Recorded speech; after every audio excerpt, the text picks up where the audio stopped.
Bonjour à tous, nous sommes le mardi 29 juin, il est 9h40 et on a des marchés qui ont déjà bien rebondi ce matin, dès l'ouverture avec des ajustements de position qui se sont faits à la hausse et le mouvement que vous avez dès 9h, aussi bien sur le CAC que sur le DAX d'ailleurs.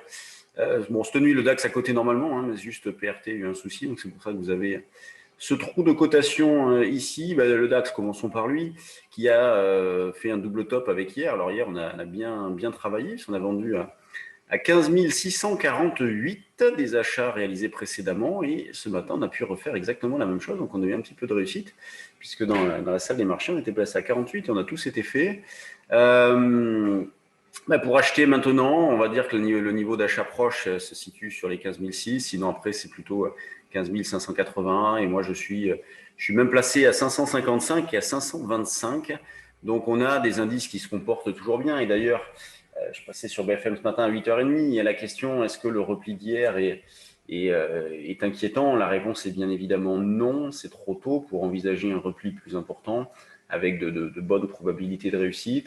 Ce que nous avons, ce sont des indices qui sont tiraillés entre la situation sanitaire qui se dégrade, avec notamment le variant Delta qui pèse sur le tourisme et les loisirs, et de l'autre côté, eh bien, les banques centrales qui ont des discours toujours rassurants, des politiques accommodantes.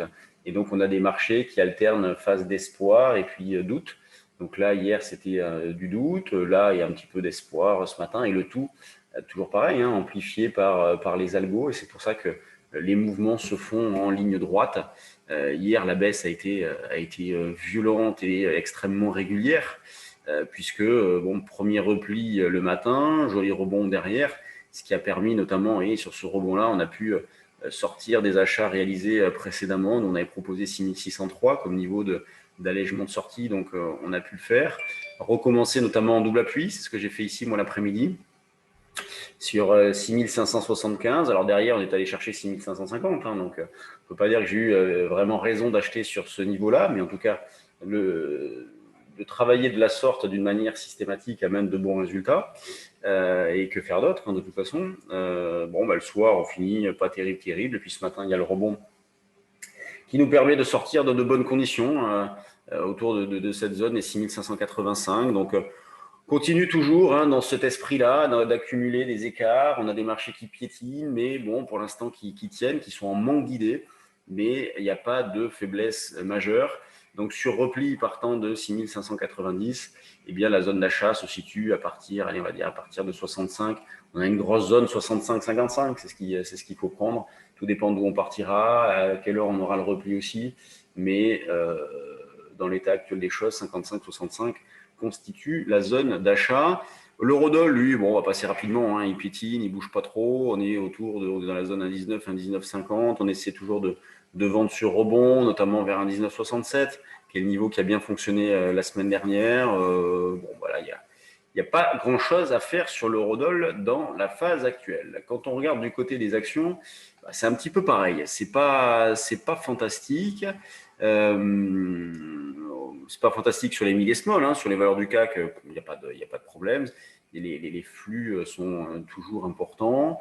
Vous voyez, là, on a Saint-Gobain, plus forte hausse ce matin. On a Société Générale qui est plutôt pas mal. Vous voyez, les bancaires qui sont en surbrillance jaune ici sont plutôt dans le haut de la liste. Total, 0,45 de hausse, donc qui piétine. LVMH, 0,28. Donc LVMH qui est venu prendre appui sur sa moyenne mobile longue avec des probabilités de poursuivre qui sont supérieures, bien évidemment. Sanofi, L'Oréal, donc tout est en ordre de marche. En tout cas, il n'y a pas d'inquiétude particulière. Quand on regarde dans les screeners, il y a des petites choses qui bougent. Il y a des valeurs qui ont des configurations intéressantes.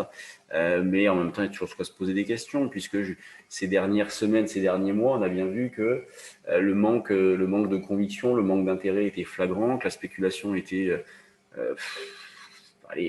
absente la plupart du temps, ou alors avec des intérêts vraiment très ponctuels, ce qui fait que ça rend hésitant, bien évidemment, même quand on a des belles configurations, on réfléchit à deux fois avant d'y aller. Donc, c'est toujours pas un grand moment sur les actions, il faut en avoir conscience. Donc, il est toujours préférable de travailler les indices sur lesquels il y a des choses intéressantes à faire.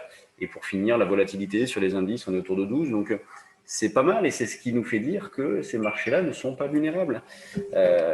Puisqu'il y a toujours beaucoup de méfiance, beaucoup de prudence, des liquidités. Donc, beaucoup attendent des replis pour reprendre des positions, renforcer des portefeuilles, mais replis qu'il n'y a pas. Puisque depuis le début de l'année, on a rarement dépassé les 5% de repli, donc c'est quand même pas énorme au vu de la hausse.